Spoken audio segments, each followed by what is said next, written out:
नमस्कार मंडळी, कशा आहात सगळेजण?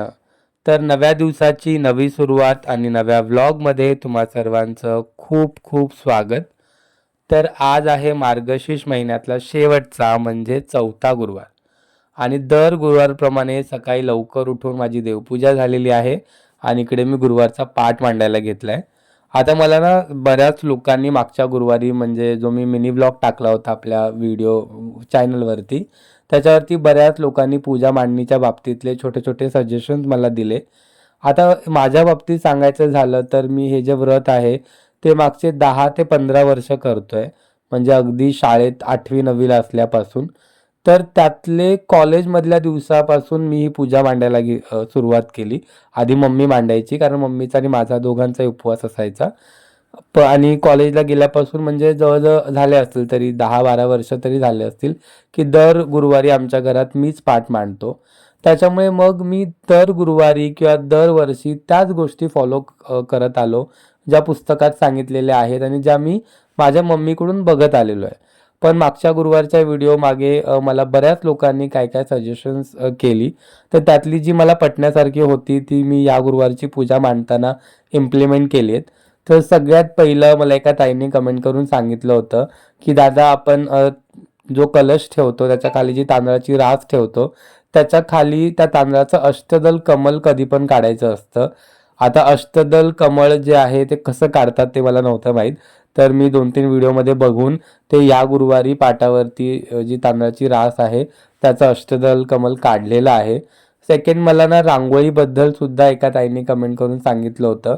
आता आयडियली मी दर गुरुवारी पाटासमोर छोटीशी रांगोळी काढतो. तर ज्याच्यामध्ये जी लक्ष्मीची पावलं असतात ती असतात. तर लक्ष्मी पाटावर बसली आणि ती आपल्याकडे पाय करून बसली अशा पद्धतीने मी रांगोळी काढतो. म्हणजे त्याची जी बोटं आहेत ती आपल्याकडे असतील. पण ताईंनी मला सांगितलं की ती रांगोळी उलटी आहे. ती पावलं जी आहेत ती घराबाहेर जाणारी पावलं आहेत. ती कधी पण लक्ष्मीची जी पावलं आहेत ती म्हणजे बोटं जी आहेत ती पूजेकडे असायला पाहिजेत. आत आलेली पावलं असायला पाहिजेत. तर ते सुद्धा लॉजिक मला पटलं. त्याच्यामुळे मग मी यावेळेस पूजा मांडताना जी रांगोळी काढली ती सुद्धा तशीच काढली. तर अशा छोटे-मोठे सजेशन्स तुम्ही मला द्या. मला जर काही चुकत असेल तर मला नक्कीच त्याची हेल्प होईल आणि ते मी नक्कीच इम्प्लिमेंट करेल. तर छान अशी पूजा मांडून झालेली आहे. मला कमेंट करून सांगा कशी वाटते ही माझी गुरुवारची पूजा.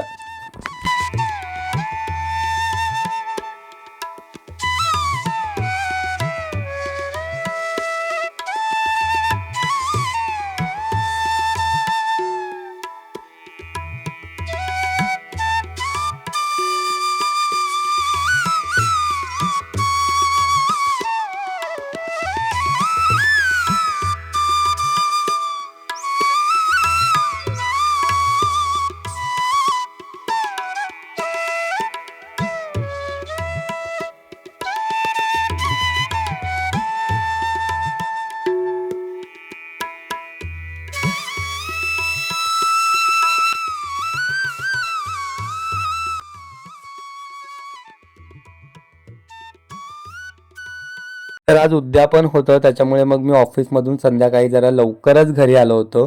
कारण संध्याकाळी प्रियंकाला जरा जास्तीचा स्वयंपाक होता कारण आम्ही आज मुलींना जेवायला बोलवलं होतं.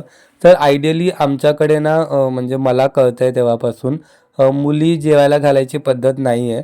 मम्मी जी आहे ती ज्या बायका आहेत त्यांना बोलवूनच ते उद्यापन करायची. पण यावेळेस प्रियंका आणि मी असं ठरवलं की आपण छोट्या-छोट्या मुलींना बोलवूया उद्यापनासाठी.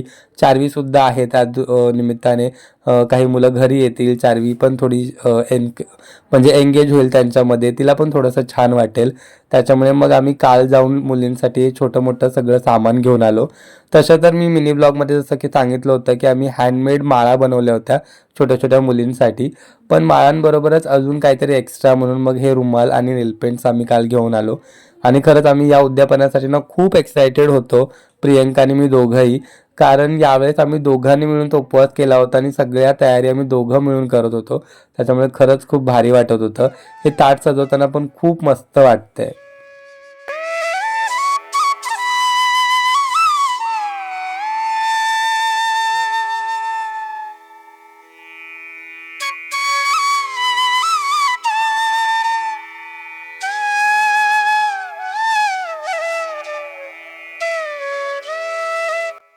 आणि खरी कसरत तर ना या मुली आल्यावर झाली आमची. कारण वाटलं तेवढं सोपं नव्हतं. कारण तुम्ही बघू शकता इतक्या चिमुकल्या सगळ्या पोरी आल्या होत्या आणि एकत्र म्हणजे एक कधीतरी तर 4वीला एकटीला मॅनेज करणं इतकं अवघड होऊन जातं. त्यामुळे मग एकत्र एवढ्या सगळ्या चिमुकल्यांना मॅनेज करणं किती अवघड झालं असेल तुम्ही विचार करू शकता. आणि त्यात आपली 4वी तर काय म्हणजे नुसतं दुसऱ्या एखाद्या मुलीला हात जरी लावला ना तरी ती लगेचच तिला जलसी होते की माझा डॅडू किंवा माझी मम्मी दुसऱ्या कोणाला कसं काय हात लावू शकतो. त्याच्यामुळे खरंच खूप फजिती झाली.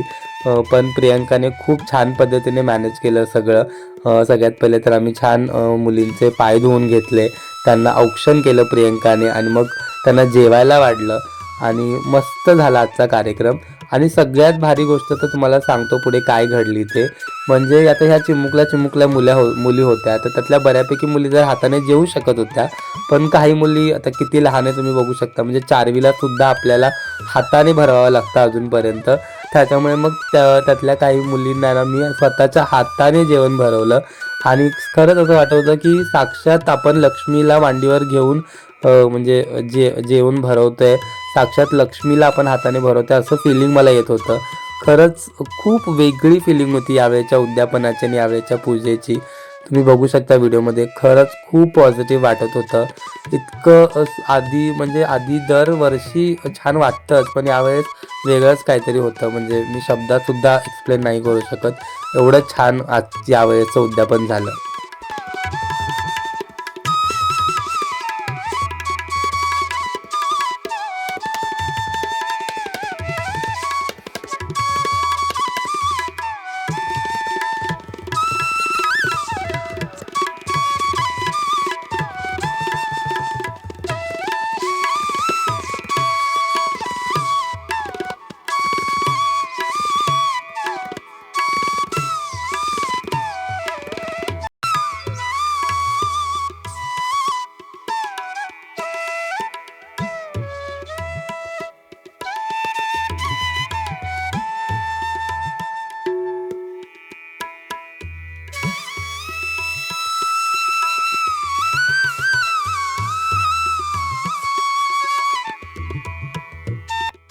तर मंडळी अशा रीतीने छान छान छोट्या चिमुकल्या महालक्ष्मींचे आशीर्वाद घेऊन छान यंदाच्या गुरुवारचं उद्यापन पार पडलं.